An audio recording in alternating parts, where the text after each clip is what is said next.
And welcome to Capital Talk, a program we hope will have an impact on the future of Kenya. Now more than ever, I'm Jeff Koinange. Now, if you've been watching The Bench this week, you know the theme: ordinary Kenyans doing extraordinary things.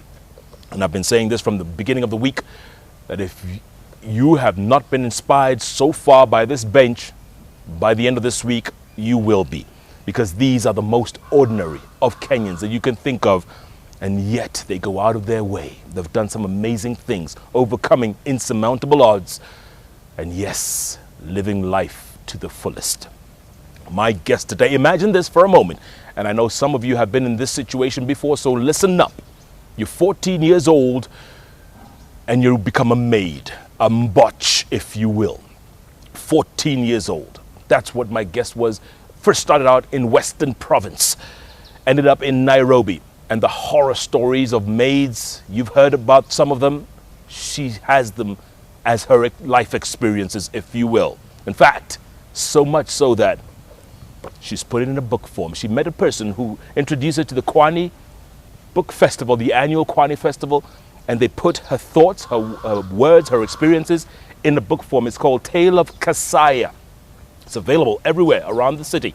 Yaya, textbook, Sarit, you name it, you can get this book and read about the experiences. It's not a very large book. It's about 180 pages long.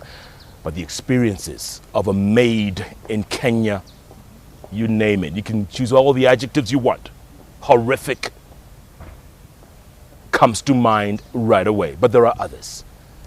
She'll tell us about it. She'll tell us how she survived, because now she's 34 years old. By the way, she quit when she was 25. So for the last 11 years, instead of just giving up and going away and doing whatever it is she does, she's decided to help some widows back in Western Province to make a life for themselves. She's a tailor by profession, so she teaches them how to make certain wares, and they sell them to make a living, to feel empowered. That's what she has done. Ordinary Kenyans doing extraordinary things. If you feel down and out right now, you need to get up. Better yet, sit back. It's Eva Kasaya. Eva, good to see you. Thank you. Good to see you. What a story. What a story. I know. Oh my goodness. It's a heartbreaking story when you read about the experiences. And this is it's not fiction. These are real stories. Yeah. This happened to you in this book. Yeah. The worst experience as a maid, tell us. I mean, because everyone has their own experiences. Every maid out there who's watching has an experience. What was your worst? Well, many were the worst, but the really worst one was when I worked for this single lady, and she used to lock up everything in the house, the food in the fridge. She locks me in the house, and she just locks up everything. When you'll have to stay in, survive without food until she comes. If she decides to come for lunch, that's when she comes and gives you a bit of food. Yeah, that's the worst person I worked for, because also she never used to pay me. The thing is, I used to work, and she promised to keep my salary to take me to a course. Later on, she refused to pay me, and she tries to kill me with a hanger, because I demanded my salary. She tried to kill you? Yeah, she strangled me with a hanger. It was just the neighbors who heard my cry and came and helped me pull her out of me. Yeah, and they rescued me. And all this was because you asked for your pay? That's because I asked for my pay. I had worked for her for more than 6 months, and she hasn't been paying me, promising to take me to college to do my tailoring, and I didn't. So she sent me for my primary certificate. When I come back, she's just a total changed person. Yeah, so she decides to tell me to go wherever I came from. So when I asked for my salary, she starts beating me up. She had already packed my stuff and threw them on the corridor of the Umoja estate, the flats in Umoja. And it had rained, and there was water on the verandas, and all my stuff were dumped there in the water. And to make matter worse, she was on me trying to kill me for my right. Yeah. My goodness. Yeah. Does she know about this book? Have you been in touch with her since No, I've not been She's probably watching you right now. She might be watching me right now. What do you tell her today? What do you tell her if she's watching you? Well, God cares for her own people. I'm still around. God still loves me. I'm still hanging out there. Yeah. You never gave up, Eva, because you worked for many people, didn't you? Yeah. You worked for another couple and the husband started molesting you. Yeah. I mean, this is a story we hear a lot with maids, especially when you're tuned into classic radio in the morning and Mine and Koinange are talking about experiences. People, I guess couples, molesting their maids. Yeah. It happened to you? Yeah, it almost happened to me because this man wanted to rape me and I pushed him away because it was just the same room I used to sleep with his wife and him, a one-roomed house in Kibera. So his wife had just given birth to a baby and he wanted maybe to have sex with her and the wife was sick. So he was sneaking to force it on me. So I pulled him out and he got angry with me. So later on, also he hates me, and also he abused me physically by beating me up. Yeah, because now I told him I wanted to go home also. These are some of the things we pass through. Someone takes you for granted, they want you to work for them for free. When you ask to be relieved of your duty, they don't want because they are scared of they might not get somebody else. To enslave them in their own country. Yeah. So that is, I mean, I think you hit the nail on the head. It is like slavery, isn't it? yeah, it is like slavery in our own country, actually happening here in Nairobi, actually. So for someone to want to be a maid, that must be a very desperate situation. You have nothing else to do. Yeah, at my time in the 90s, actually being a maid was the best thing. Girls were really up to it, and once you got that job, it was difficult to find that job. And once you got it, you really wanted to work hard on it. You didn't want to quit. You didn't want to be fired so that you go and be the laughing stock. So what you did, you had to hang in there, even if you were not paid. You just needed to work as long as your people knows you're working, but behind the scene you are suffering. You don't have money. The parents whom you are going to work to help, now you're not helping them. Yeah, it's because you just want to have work. Yeah, and you know, at 14 years old, you know, what do you know at 14 years old? How does one begin working at 14? And then you're being exploited because it's child labor, isn't it? Yeah, well, living in the village like myself, actually, children living in the village can see hard, especially those people who lives under poor background, having trouble putting food on the table. What you normally wish for all the time is how to put that food on the table. And the saddest thing to see your parents all at home, they are not working. Like for me, sorry, my dad, rest in peace, he just died 3 months ago. He used to walk to his friends, try to find some food.